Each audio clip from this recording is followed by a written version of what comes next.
For decades, North Korea's Kipumjo, known in intelligence circles as the Pleasure Squad, has been one of the most closely guarded secrets of the Kim regime, until now. Park Soo-yeon is the first former Kipumjo member to testify publicly on record with physical evidence, including scars left by Kim Jong-un himself. She has spoken before the United Nations in Geneva and the United States Congress in Washington. Today, for the first time, you'll hear her complete story from the night she was summoned, after a performance to the escape across a freezing river under live gunfire. For more exclusive testimonies, subscribe and become part of our investigative community. These stories deserve to be heard.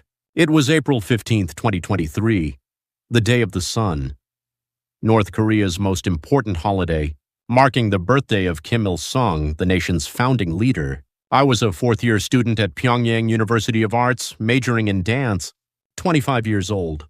I had been chosen as the lead dancer for the Day of the Sun performance at Mansudae Art Theater. I woke at 6 that morning. Standing at the mirror in my dorm room, I combed my long dark hair and made myself a promise. Tonight has to be perfect. My roommate Uni was still asleep. I slipped out quietly, changed into my practice clothes, and was in the rehearsal studio by 7. I stood before the mirror and began stretching. One leg rose slowly, knee locked straight. Ballet had been my whole life. I started at age 7, 18 years of nothing but dance. I didn't know anything else. My teacher walked in, Park Soo-yeon. Today's performance matters. Marshal Kim Jong-un will be watching in person. Yes, sir. I'll give everything I have, I answered. At 2 in the afternoon, we moved to Mansudae Art Theater. It was an enormous building capacity, 3,000. I went to the dressing room and began my makeup. White powder, red lips, hair swept high. Then I put on my costume, a white silk skirt, fluid and beautiful. The performance began at 7 that evening. I stepped onto the stage. The lights came up. Music filled the air, and I danced. My body moved with the music. 18 years of practice poured into every step. I was at my best. Then I looked into the audience. Kim Jong-un sat in the center of the front row watching me. Our eyes met. A chill moved through me. Something was different about that stare. But I kept dancing. I couldn't stop. The performance ran 30 minutes. When it ended, the applause thundered. I bowed 90 degrees and walked off stage. My chest heaved. Sweat ran down my back. Relief washed over me. It was done. Back in the dressing room, I was removing my makeup when the door opened. A man in a black suit walked in. He wore a State Security Department armband. Comrade Park Soo-yeon. His voice was low. I stood. Yes? The marshal is requesting your presence. Come now. My heart stopped. Kim Jong-un was calling for me. Where am I going? My voice trembled. Follow me. I threw on my clothes, couldn't even finish removing my makeup. I followed him out through the back of the theater. A black sedan was waiting. I got in. The car headed toward the Mansudae Assembly Hall. 30 minutes. I didn't say a single word the entire way. The building was enormous. I'd never been there. We went inside a long corridor, red carpet underfoot, chandeliers hanging overhead. We took the elevator to the 5th floor. The doors opened onto an even more opulent hallway. Portraits of Kim Il-sung and Kim Jong-il lined both walls. We stopped in front of a door. The man knocked. Enter. That voice. Kim Jong-un's. The door opened. A wide room. Sofas, a desk, paintings. Through the window, the Pyongyang skyline glittered at night. Kim Jong-un was sitting on the sofa. He looked at me and smiled. But it wasn't a warm smile. Sit down. He gestured to the sofa across from him. I sat. My back went rigid. Every muscle in my body tensed. Good performance tonight.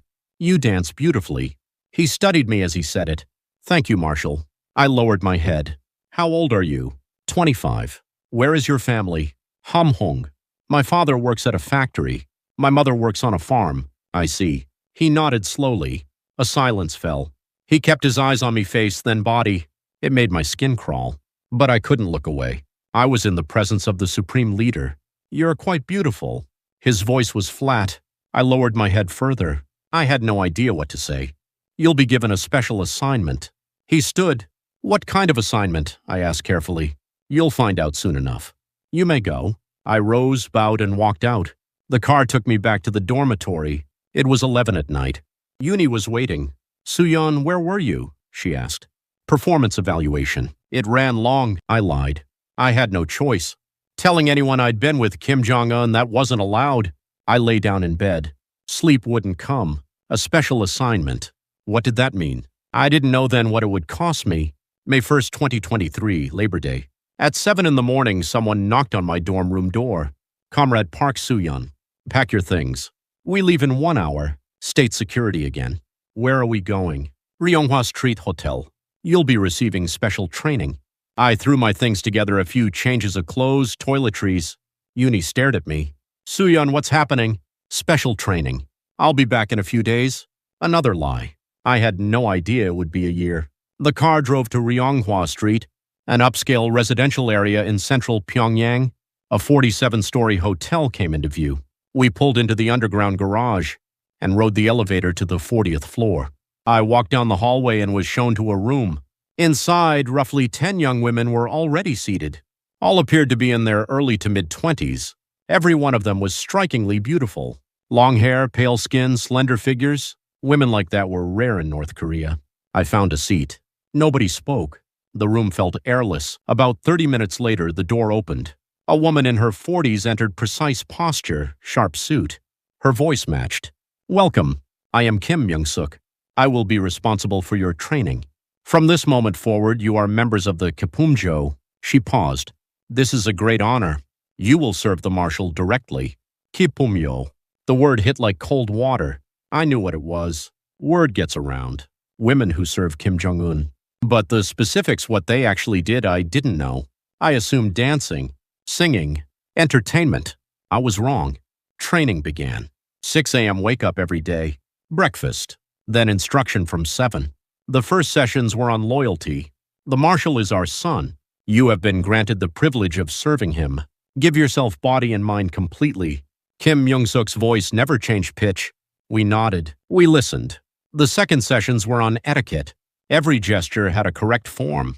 How to stand, how to walk, how to speak in his presence. No margin for error. The third were on makeup. His preferred style, pale pink lips, thin eyeliner, flawless skin.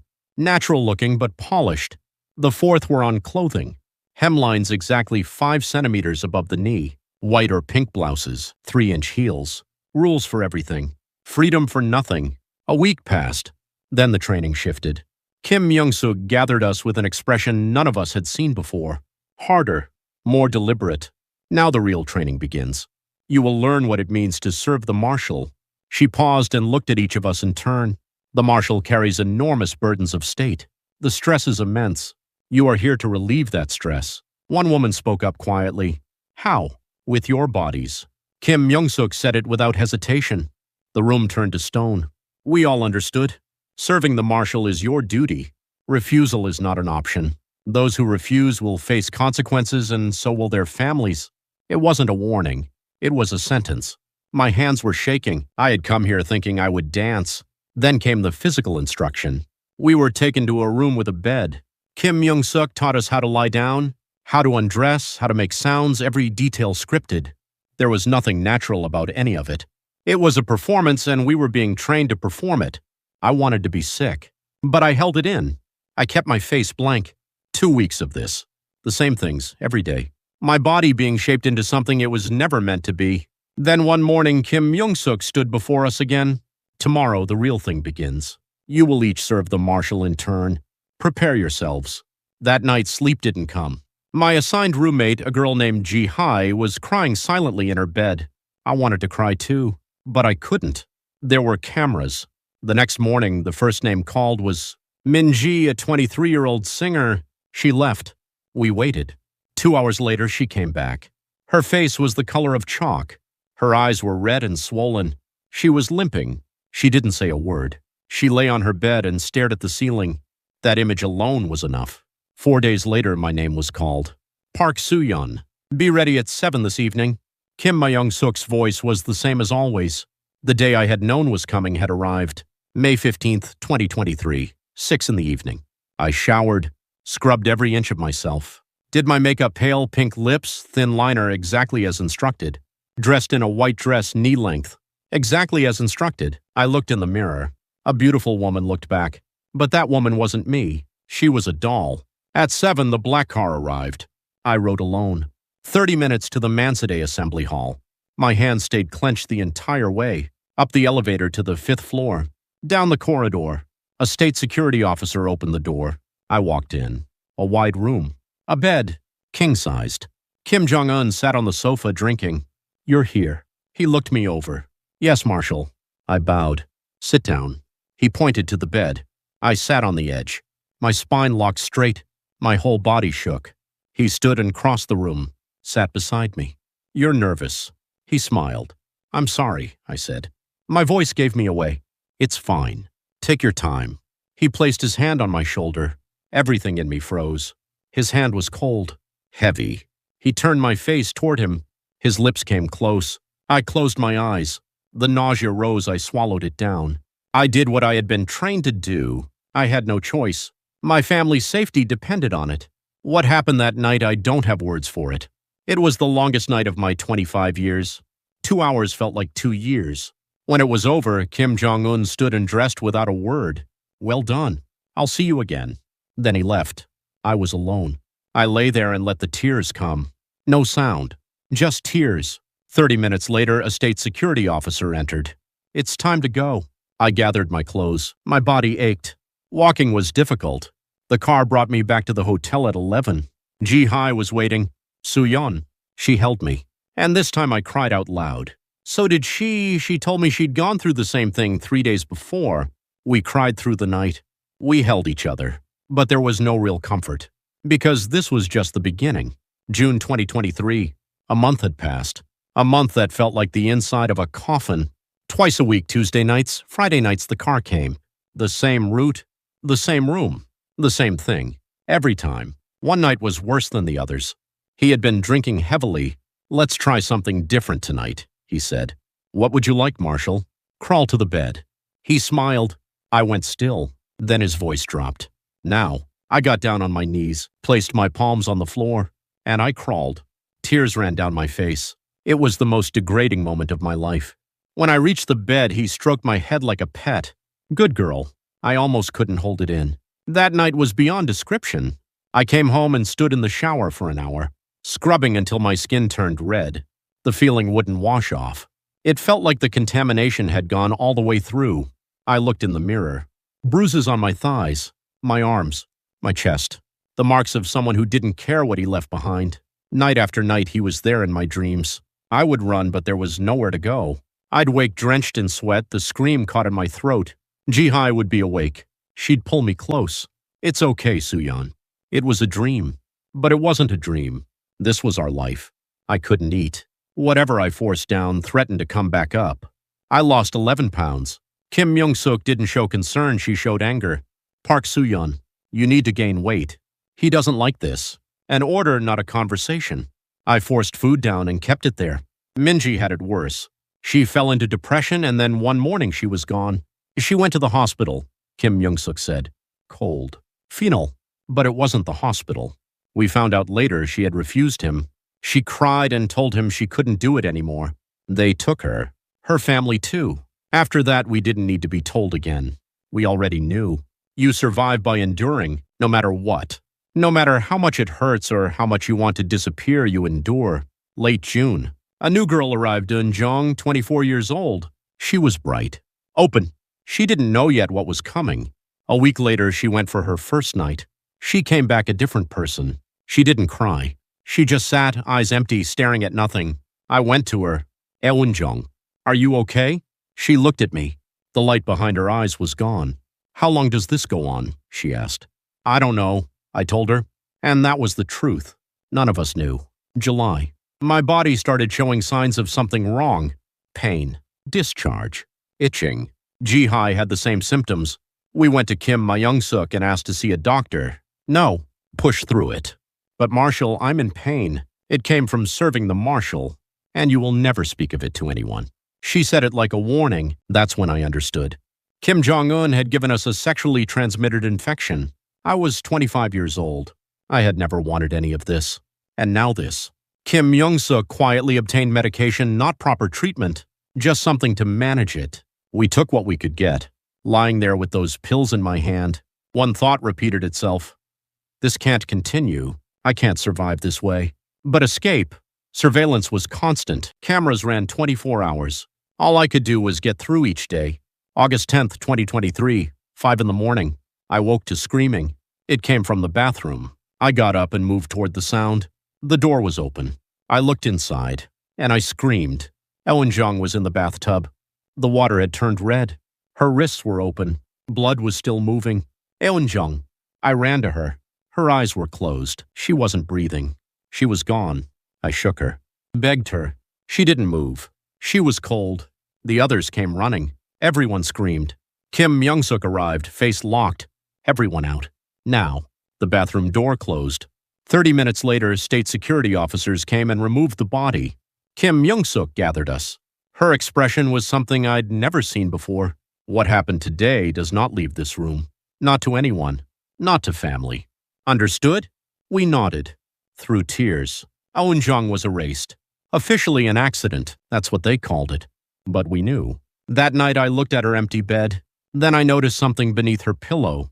I pulled it out, a folded piece of paper. The handwriting was unsteady. I'm sorry. I can't take this anymore. I'm going ahead. I held that note and wept for a long time. She was 24 years old. She had done nothing wrong. None of us had done anything wrong. After Eunjung, something shifted. The air in the room never came back. No one ate properly. No one left. We were breathing but barely living. Ji-hai spoke to me quietly one night. Soo-yeon, do you think we'll ever get out of here? I don't know, I told her. But we have to. We have to try. That was when I started planning. How do you escape from a place watched by cameras? Around the clock? You study it. Quietly, methodically. I memorized the guard rotation schedule, the camera positions, the layout of the building. Then opportunity came. Kim Myung-suk left on a 3-day trip. The replacement guard was inexperienced. The surveillance loosened just slightly. Ji-hai and I met in the bathroom with the water running to cover our voices. This weekend, I said. Where do we go? Hamhung. We grew up there. We find a broker. Money. The gifts. Kim Jong-un gave us jewelry, watches. We sell those. He had handed out expensive things from time to time. Watches, necklaces, rings. We had been saving them without quite knowing why. Now we knew. October 15th, 2023, Saturday. 3 in the morning. I opened the window. 40th floor. The city spread out below. We had tied bedsheets together to make a rope. Ji-hai went first, gripping it with shaking hands. I watched her descend 1 floor to an empty suite on the 39th. 5 minutes. She was through the window. Then I went. The wind pushed at me. My body swung. I focused on the wall in front of me and kept moving down. Ji-hai reached out and pulled me in. We had made it to the 39th floor. Empty. No cameras there. We took the emergency stairs. No sound. 39 floors of silence. Out through the back entrance. The air outside felt different. We changed into plain clothes, ordinary workers' garments. We'd prepared and walked to the train station. 30 minutes on foot. The streets were empty at that hour. We bought tickets to Hamhung with money from selling one of the rings. We boarded and found seats in the back. Heads down. The train pulled out. Pyongyang disappeared behind us. Ji-hai and I held each other's hands and cried soundlessly, as we had learned to do. A year of that place, growing smaller in the dark. 5 hours later, we arrived in Hamhung, my hometown. 7 years since I'd last seen it. It looked exactly the same. I wanted to go home. I wanted my parents, but I couldn't. A former Kipumjo member showing up at her family's door. State security would be watching for that. Going home meant putting them in danger. We went to the Jangmadang, the open-air market, sold one of the watches for 500 wen in Chinese currency. Then, carefully, I approached an older woman. Do you know how to get to China? She looked at me for a long moment. Are you trying to defect? Yes. She scanned the area around us. Follow me, she said quietly. A narrow alley, a door, a knock. A man appeared, 50s, weathered. He and the woman exchanged a few words. Then he looked at me. Come in. Inside, the windows were covered. Dark. You can get us to China? I asked. You have money? 500 wen. Not enough. 1,000 per person. Please. I dropped to my knees. Please help us. He studied me for a long time. Fine. 500. But you pay the rest once you're across. His name was Kim Cheol-soo. 20 years as a broker. Tonight, he said. Be ready. October 16th, 2023, 11 at night. We left Kim Cheol-soo's house. and climbed into the back of a cargo truck, hidden among the freight. 2 hours of darkness and rattling roads. Then the truck stopped. "Get out." Kim Cheol-su's voice. We stepped into a forest. No light except for a thin sliver of moon. "Stay close." 30 minutes through the trees, branches catching at our faces. Then I heard it water. The Amnok River appeared through the brush. On the other side, China. Safety. Everything that wasn't this. "We swim," I asked. "We swim." October. The water would be cold enough to kill. "Keep your clothes dry." He handed us plastic bags. We stripped to our undergarments, packed our clothes, knotted the bags tight, and waited. "When the patrol passes," he whispered. We lay flat in the tall grass. 10 minutes later, 2 soldiers with rifles moved along the riverbank and disappeared into the dark. Kim Cheol-su's hand moved. "Now." I stepped into the water. My foot went numb immediately. My lungs locked. I waded in deeper, waist-deep, teeth clenching against each other. Then I pushed off and swam, one hand holding the bag above the surface, one arm pulling through the current. The river fought us. The current was stronger than it looked. Ji-hai swam beside me. I could hear her breathing. Halfway across, a light cut the darkness. A patrol beam, then a shot. The water jumped 2 feet from my arm. "Move!" Kim Cheol-su shouted. I swam like I had never swum in my life. 2 more shots. A third. I felt the wake of something pass near my ear. Then my hand found mud. I scrambled up the bank, my body barely responding. Ji-hai pulled herself up beside me. We were in China. I turned. Kim Cheol-su was still in the water. Another shot. He went under. Kim Cheol-su. I couldn't help it, his name came out of me. Nothing came back. Only the current moving on in the dark. He had gotten us across. And it had cost him everything. I cried. Even then, even there, I cried for him. Because he hadn't had to do this. But he had anyway. We put on our clothes dry, thank God, and moved into the trees. China. But not safe. Not yet. China sends defectors back. We walked through the night until dawn. When a small village appeared, I knocked on the first door I found. An elderly woman answered. "Please help us." We crossed from North Korea. Her eyes went wide. "Get inside." "Quick!" The patrol comes. Inside warmth. She gave us dry clothes, then a bowl of hot soup. I don't think food has ever tasted like that before or since. It had been a year since anyone had fed me something made with kindness. "Stay a few days. Then I'll connect you with someone who can help." I was crying before I could stop myself. She stroked my hair. "You're safe now." But safety is relative. China wasn't North Korea, but it wasn't safe either. The difference was this: Kim Jong-un wasn't here. Late October 2023, a week in that attic. Daytime was off limits, the police patrolled. Only at night did we eat, stretch, breathe. The grandmother connected us with a broker, a Korean-Chinese man in his 30s named Park Sung-ho. "I can get you to Thailand. 3,000 won per person. We have 500 total, then work it off in China." About a year. A year was a long time, but there was no other option. November 1st. We moved to an industrial area in the Chinese interior. A small room Ji-hai and I shared. Narrow, but it was ours. We washed dishes and cleaned floors at a restaurant. 12-hour days. 2,000 won a month. It wasn't much, but we saved every bit of it. 3 months passed. We had 6,000 yen. I called Park Sung-ho. "We have the money." "Good. We leave next week." February 1st, 2024. We left in a truck, hidden in the cargo hold with 5 other defectors, all women. 3 days without a real bathroom, without real food. We reached the Laos border in the dark, then the jungle. 5 hours on foot through undergrowth, past snakes, in total darkness. We crossed into Laos illegally. 2 more days walking. Then Thailand, another river, narrower than the Amnok. We swam across in 10 minutes. Thailand, a bus to Bangkok 5 hours. Then I knew where we needed to go. The South Korean Embassy. February 10th, 2024. I stood at the embassy door and knocked. A guard appeared. "Please help us. We defected from North Korea." The door opened. For the first time in what felt like a lifetime, I was somewhere safe. Inside the embassy, I was given a small room, a bed, a desk, clean. After a year of everything else, this felt like a dream. The next day, the interviews began. A National Intelligence Service officer, a woman in her 40s, sat across from me. "Your name?" "Park Soo-yeon." "Age?" 26. "What was your role in North Korea?" I looked at my hands. I was in the Kipum-jo. Her face didn't move, but something behind her eyes did. Tell me everything. I turned on the recorder she placed between us, and I did. I told her everything from the beginning. The dance academy, the performance, being selected, the year of being summoned twice a week, what happened during those nights, the STI, the pregnancy, the forced abortion without anesthesia because I wanted to feel it so I would never forget what was done to me. Unjong, her note, the escape, all of it. 3 hours. I didn't stop once. When I finished, she asked, "Do you have any evidence?" I pushed up my sleeve and then lifted the hem of my skirt. There were scars on my thigh, circular burns. Where Kim Jong-un had pressed out a cigarette, she photographed them. Anything else? I reached into my bag and pulled out a crumpled piece of paper. On Jong's note, still folded the way I'd found it that night. She took it, read it, exhaled slowly. "This is a significant case. Would you be willing to go public?" Yes. I didn't hesitate.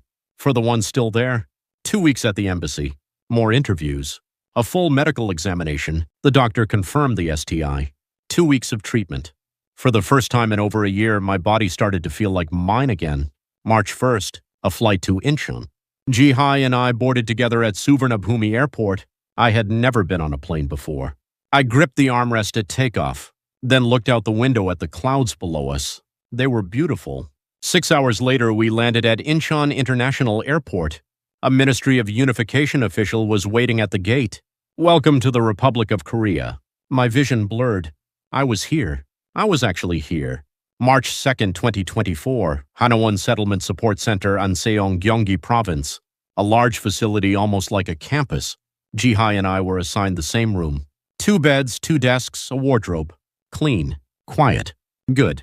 The education program began the next morning, 9 to 5. First democracy.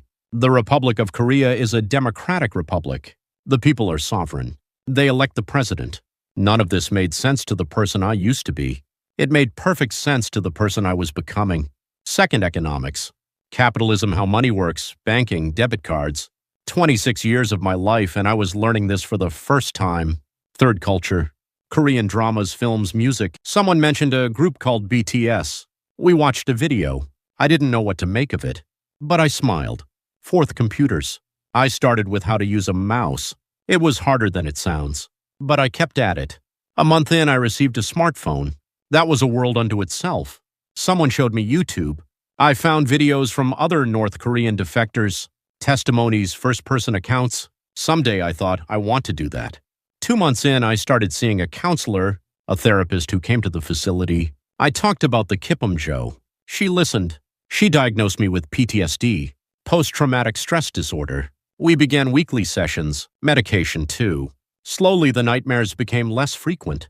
3 months in, the final phase job training, resume writing, interview skills, workplace etiquette, everything I hadn't known I needed to know. Late May, a graduation ceremony. The Minister of Unification attended. I received my certificate. 3 months. Done. I was also given a settlement grant 30 million won and assigned a government-subsidized apartment on the outskirts of Seoul for a 2-year lease. June 1st, Ji-hai and I walked out of Hanawon together. New life. Starting now. June 10th, 2024. The Ministry of Unification called. "We're ready to hold the press conference if you are." I'm ready.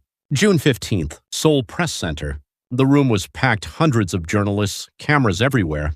My hands were shaking when I walked to the podium. I breathed in, and I began.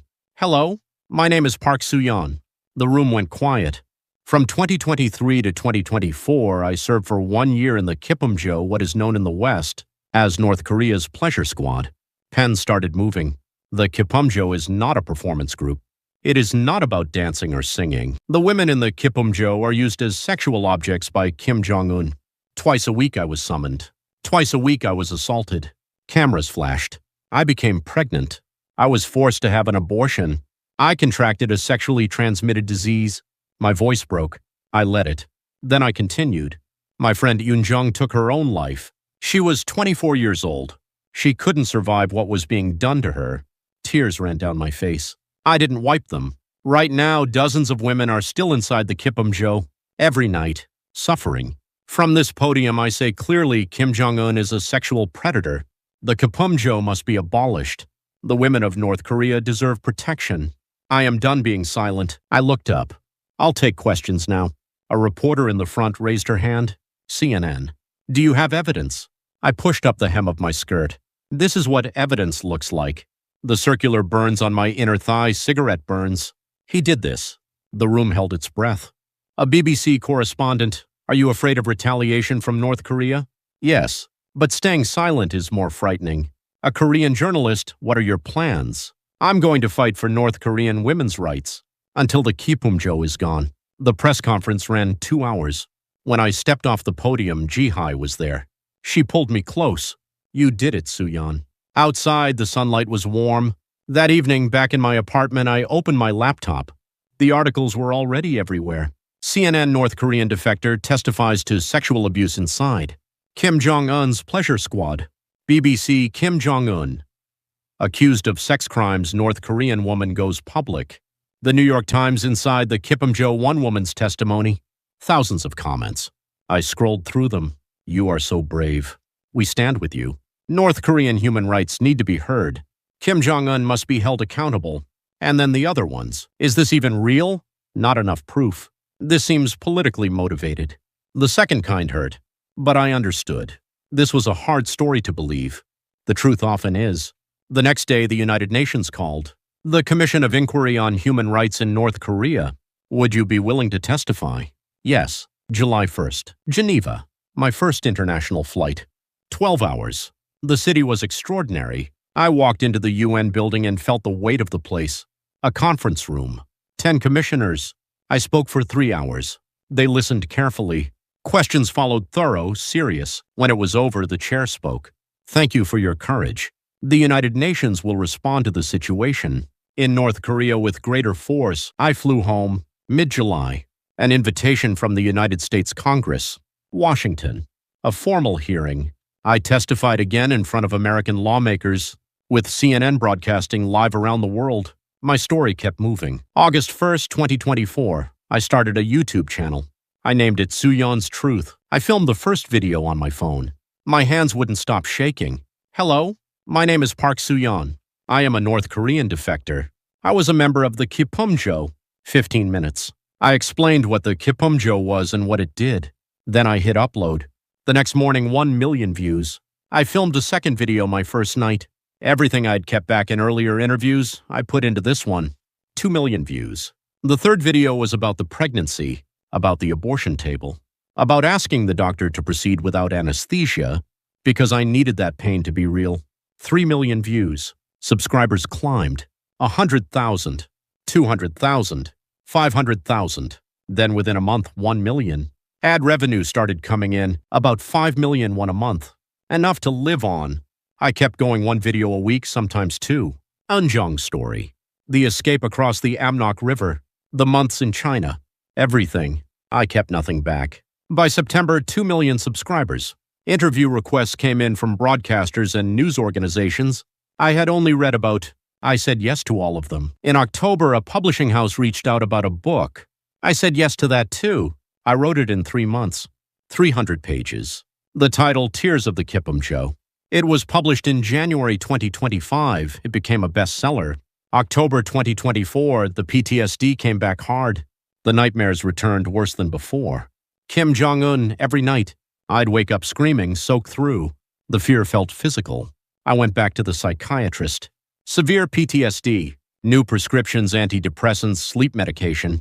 Weekly therapy again, twice a week. My therapist was a warm woman in her 40s. I told her everything, again in pieces. I cried every session. Crying is healing, she told me. 3 months. The nightmares began to ease once or twice a week instead of every night. Something in my chest loosened. I laughed again. For real. Ji-hai was going through her own version of the same thing. We leaned on each other. January 2025, I was stronger. Medication reduced. Therapy down to once a month. Something that felt like ordinary life was beginning to take shape. February 2025, I met someone. His name was Kim Jong-woo, a human rights activist, 32 years old. He had been working on North Korean issues for 5 years. We met at a speaking event. He came to hear me. Afterward, he walked up. That was moving. I admire what you're doing. Thank you. Can I get a coffee with you sometime? I hesitated. After Kim Jong-un, men frightened me. That's the honest truth. But Junwoo's eyes were different, warm, steady. Okay, I said. We talked for hours. He had spent years helping defectors settle in South Korea. The care was genuine. I could feel it. We met again the following week, and the week after that. A month in, he told me how he felt. I like you, Soo-yeon, more than I expected to. I like you too. And I meant it. He never rushed me, never pushed. He let me set the pace for everything, including touch. He moved at my speed, and he did it without being asked. 3 months in, I kissed him first. I was trembling, but it was good. He held me and didn't say anything for a moment. Then we can take all the time you need. I cried because I was happy. That was new. September 2025. Junwoo and I share a small apartment in Mapo, Seoul. The mornings are quiet. He makes breakfast. We eat together and watch the news. North Korea comes up most days. Kim Jong-un on screen, as always. I look at him now and feel something I didn't expect: pity. Not fear. Not rage. Just a kind of tired pity. He will face consequences someday. I believe that. At 8, I leave for the office. I founded the North Korean Women's Human Rights Center.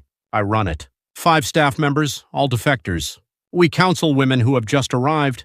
We support them through the first months. We accompany them to the places none of us should have to go alone. Mornings, counseling sessions. Afternoons, speaking engagements, schools, civic organizations, international bodies. I talk about the Kipumjo. I talk about what North Korean women endure. Evenings home. Junwoo waiting. Dinner together. A full accounting of the day. What the work felt like. What got through. It's a simple life. It's the life I want.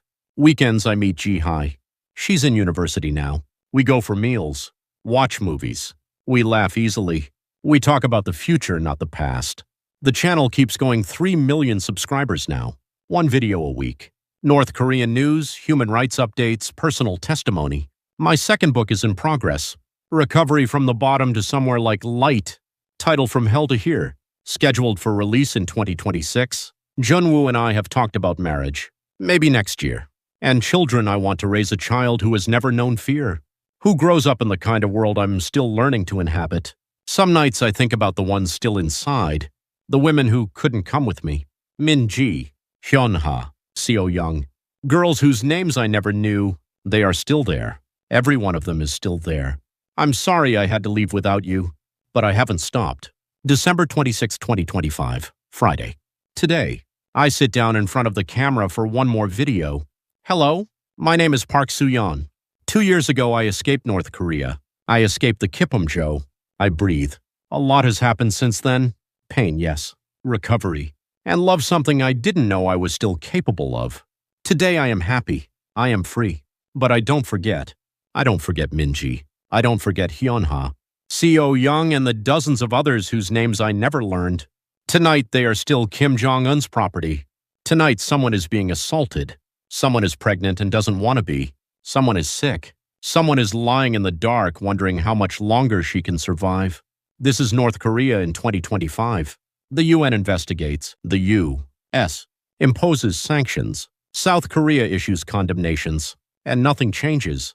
The Kipumjo still exists because Kim Jong-un still has power. That is why I keep going. I lecture. I testify. I make these videos. I write. Because if one more person learns the truth, if one more girl somewhere gets out, it was worth it. Does it exhaust me? Yes. Do I want to quit? Some days, yes. When the comments call me a liar, it lands. When the nightmares come back, it lands. Kim Jong-un is still there in the dark, some nights. But I made a promise to Un-jong. Un-jong, I promised you. I would survive. I would make it out. And I would tell the world what was done to us. So I'm still here. For her. For everyone still inside. The day will come when North Korea falls. When that regime ends. When the Kipumjo is a historical atrocity and not a present one. Every woman will be free. I believe that. I have to believe that. Until then, I will not be quiet. The Kipumjo is a system of sexual slavery. Kim Jong-un is a sexual predator. The North Korean regime is violating the basic rights of women every day right now. The world needs to know. Please share this video. Tell someone who doesn't know. Speak up for women who can't speak for themselves. One share is one more person who knows the truth. One subscription means one more voice in this fight. Thank you. Thank you for 2 years of standing with me. Keep standing with me. Until that day comes the day every North Korean woman is free. I am Park Soo-yeon, defector, survivor, witness, activist, and above all a free woman. Thank you. I close the camera. I look out the window. Seoul sky. Open. Unguarded. Tears coming for once, that's all right. I made it out. I survived. And I'm not done yet.